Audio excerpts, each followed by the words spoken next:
la colangitis biliar primaria es una enfermedad en la que pasa por distintas fases. Y la primera fase que hay que saber es una fase de inflamación. ¿Y qué se inflaman? Los conductos biliares. ¿Y para qué sirven los conductos biliares? Para llevar la bilis que producen las células hepáticas al intestino.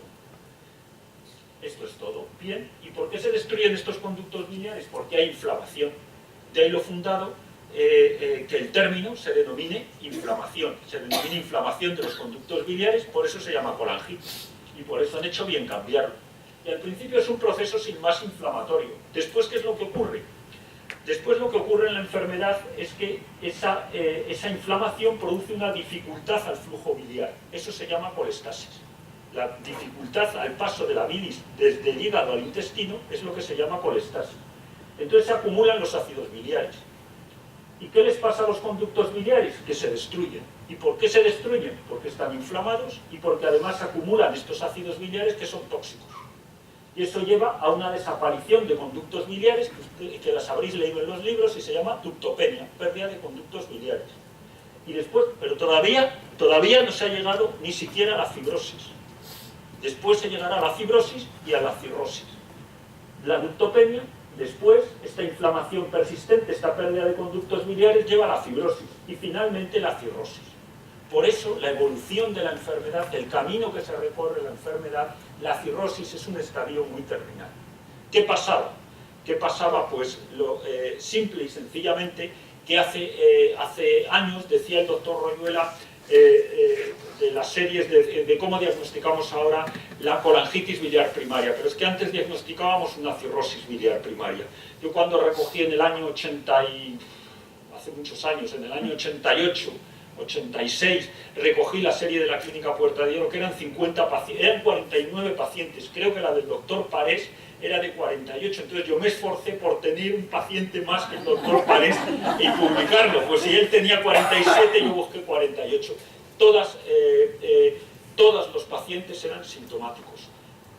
Creo recordar que era apenas un 10% de pacientes eran asintomáticos, es decir, se habían descubierto simplemente por un aumento de fosfatasa alcalina. Pero aquello era otra historia.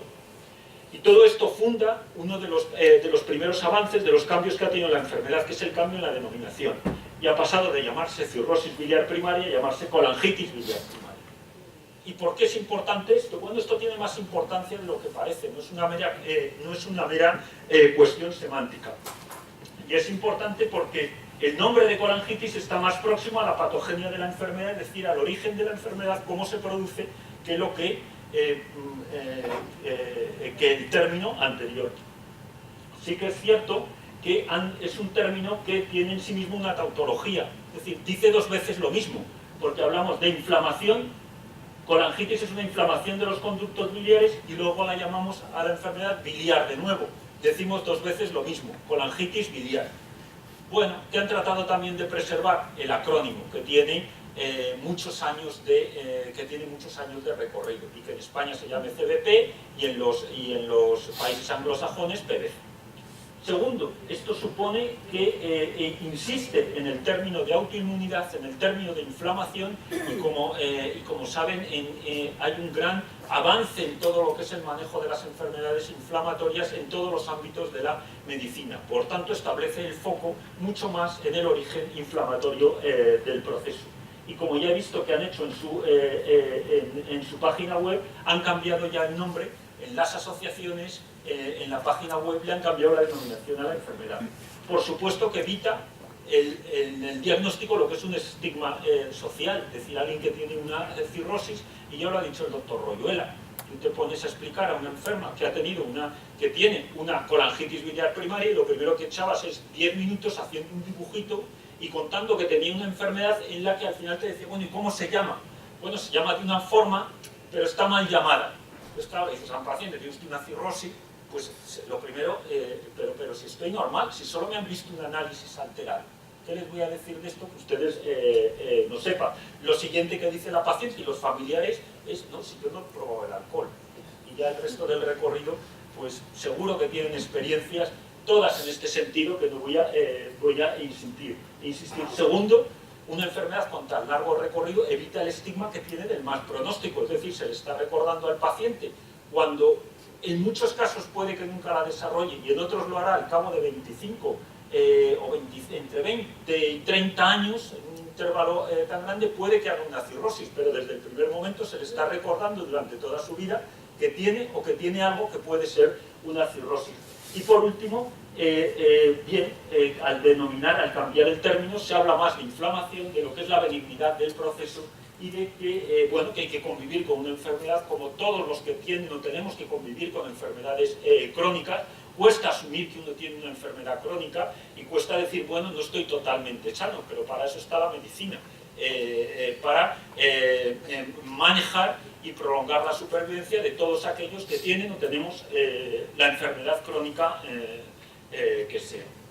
Dicho esto, y esto resume esta otra diapositiva, un poco lo que es la historia natural de la enfermedad y el recorrido que tenemos entre las distintas fases de la misma, desde un paciente, difícil llamarle siquiera enfermo, que simplemente tiene unos anticuerpos antimitocondriales positivos, hasta que después se van produciendo las distintas fases de la enfermedad, que no siempre se tienen por qué producir.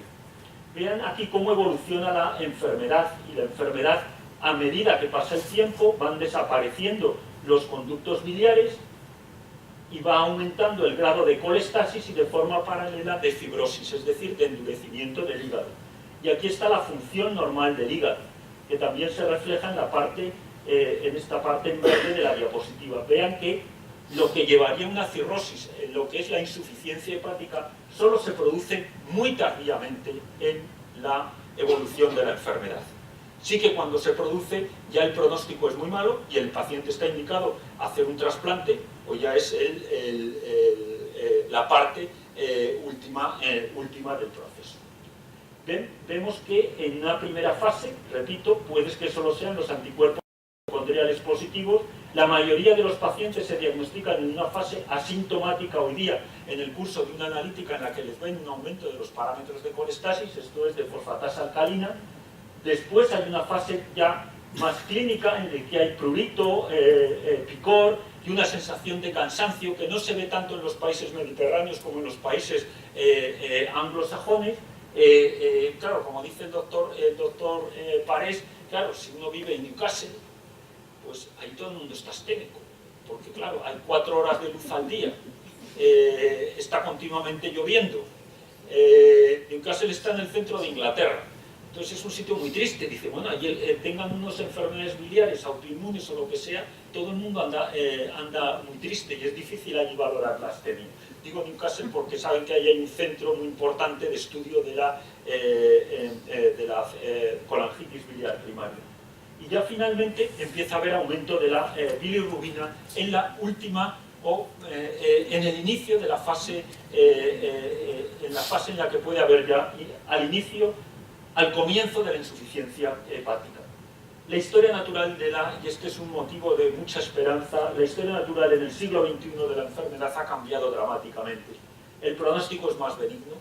¿Por qué es más benigno? Cierto que la diagnosticamos en fases más precoces, pero ha disminuido sin duda también el proceso ahora, probablemente por el uso del ácido ursodeoxicólico, ha disminuido la velocidad de progresión del proceso.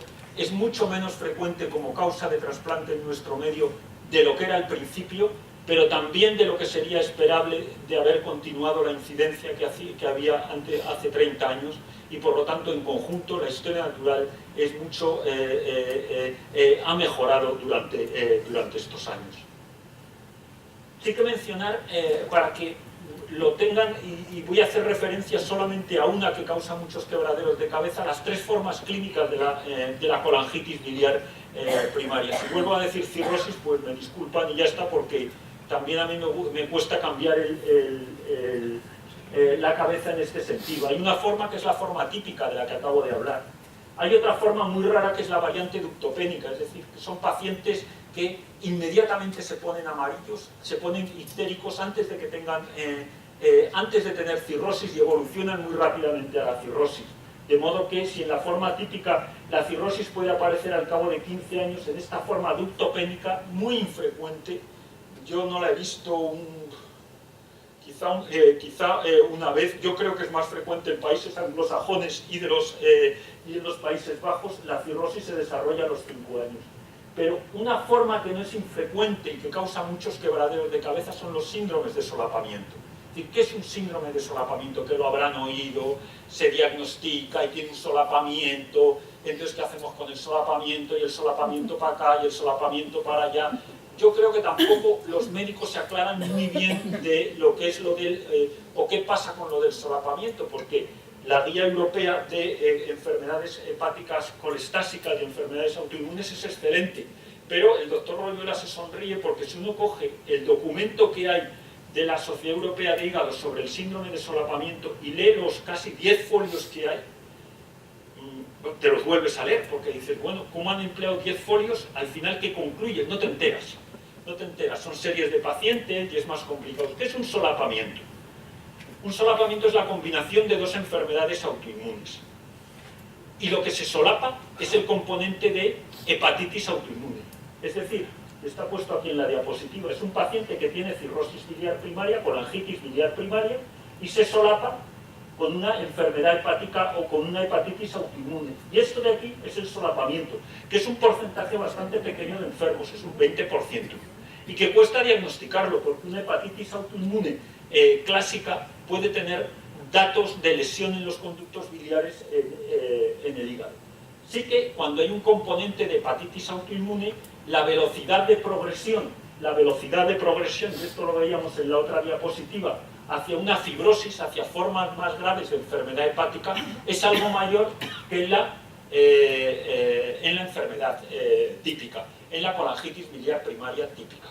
¿Qué significa desde el punto de vista terapéutico? Desde el punto de vista terapéutico significa que tenemos que decidir si al paciente utilizamos corticoides o no utilizamos corticoides.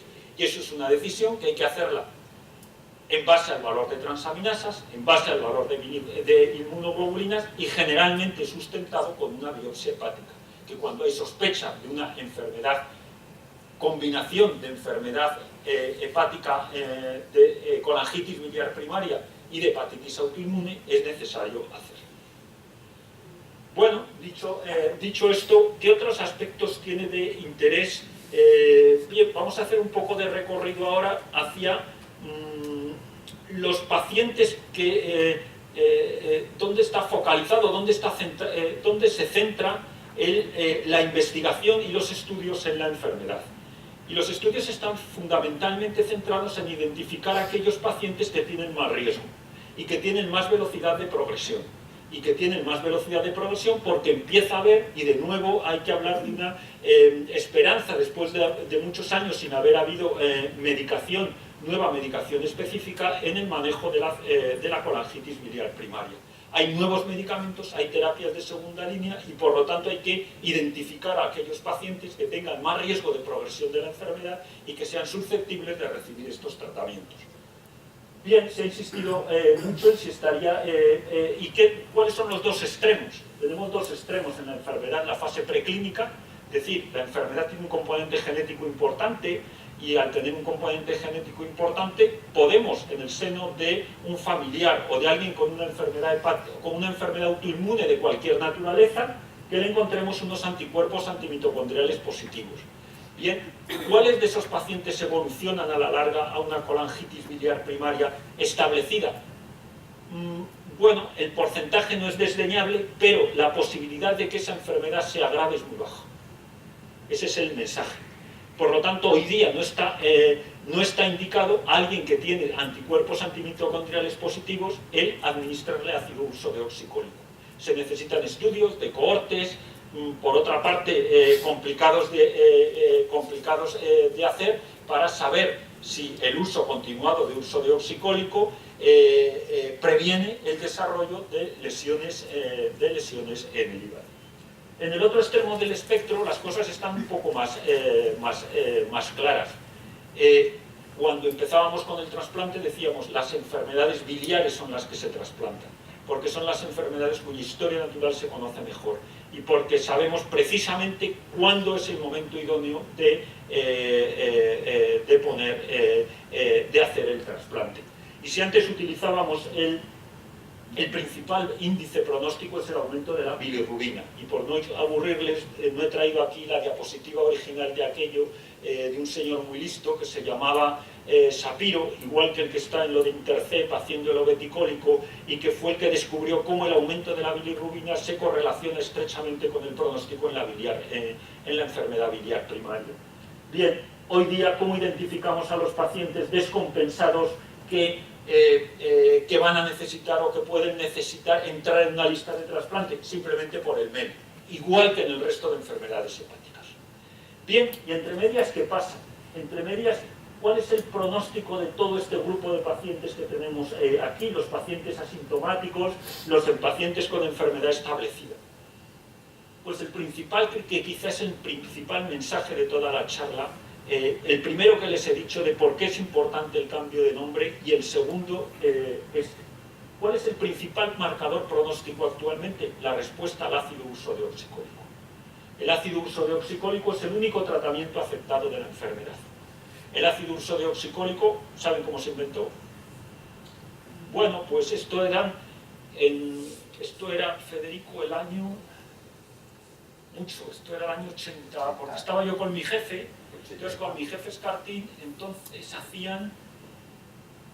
fue cuando vino Sackman a dar la conferencia, hacían litotricia, biliar extracorpórea, lo mismo que se hace los cálculos renales, se les pega un golpe, una onda de choque y se le rompe para que se eliminen por la vía urinaria. Dijeron, ¿por qué no hacemos esto en la vesícula? Bien, eran los años 80 y dijeron, vamos a hacer esto en la vesícula. Y le soltaban ahí un choque de ondas. Bien, pues todavía no se ha... Claro, entonces para operarse de vesícula, entonces estaban todas las colecistectomías, te hacían una laparotomía, una incisión muy grande, estabas un mes de baja, y después esto, me adelanto, desapareció porque se hizo la cirugía laparoscópica. Pero entonces decíamos, ¿cómo evitamos que se operara? ¡Pumba! Le echaban la onda de choque aquí. Y empezaron a echar la onda de choque y dijeron, bueno, pero los cálculos se vuelven a formar. Vamos a dar algo que mejore la bilis, digamos la solubilidad de la bilis, para que no se vuelvan a formar cálculos. Y empezaron a utilizar un ácido biliar que era el ácido ursodeoxicólico. Y los franceses, Raúl Coupon, que le habrán oído, dijo, anda, si les baja la fosfatasa alcalina a estos pacientes. Y a partir de entonces, pues ya vinieron los estudios y todo lo que saben. Pero esto fue una casualidad. Bien, este es el único tratamiento que hay aceptado. El ácido ursodeoxicólico, la respuesta al año establecida, la forma más sencilla son los criterios de Barcelona, la normalización o reducción al 40% de la fosfatasa alcalina. La respuesta se consigue en el 60% de los pacientes. En un 30-40% de los pacientes, en el Ramón y Cajal tenemos un 25% de respuesta, pero globalmente en un 40% no se consigue la respuesta. Y identifica un grupo de pacientes que van a ser susceptibles de las terapias de segunda línea, que son las que se están desarrollando ahora y de las que les voy a hablar. Esto tiene un problema. Tenemos que esperar un año para saber si alguien responde o no responde. Entonces, otro de los criterios es buscar algunos marcadores precoces antes del año que nos identifiquen a los pacientes que no responden y utilizar con ellos tratamientos de segunda línea. ¿Y cuáles son? ¿Vale? Tratamientos de segunda línea de los que ahora hablaré. Entonces, hemos contado un poco de la patogenia, el origen de la enfermedad, el cambio de nombre, la historia natural. Después hemos identificado a los pacientes de más riesgo, que hemos quedado en resumen que son los pacientes que no responden al ácido ursodeoxicólico. Pero hay otro marcador que les he comentado un poco al principio de la charla, que es o no la presencia de fibrosis. Al final, en todas las enfermedades hepáticas, el pronóstico está definido porque el hígado se ponga más duro o no, porque aumente la cantidad de colágeno, porque aumente la cantidad de tejido cicatricial, y eso se llama fibrosis. ¿Y cómo se mira hoy la fibrosis? Antes solo había un método, la biopsia hepática. Biopsia hepática hace ya muchos años que no se utiliza para diagnosticar la colangitis biliar primaria. ¿Qué utilizamos hoy? La elastografía de transición. ¿Cómo es la elastografía de transición? El FibroScan. El FibroScan, ven aquí que la fibrosis, la inflamación acaba produciendo fibrosis en todas las enfermedades hepáticas.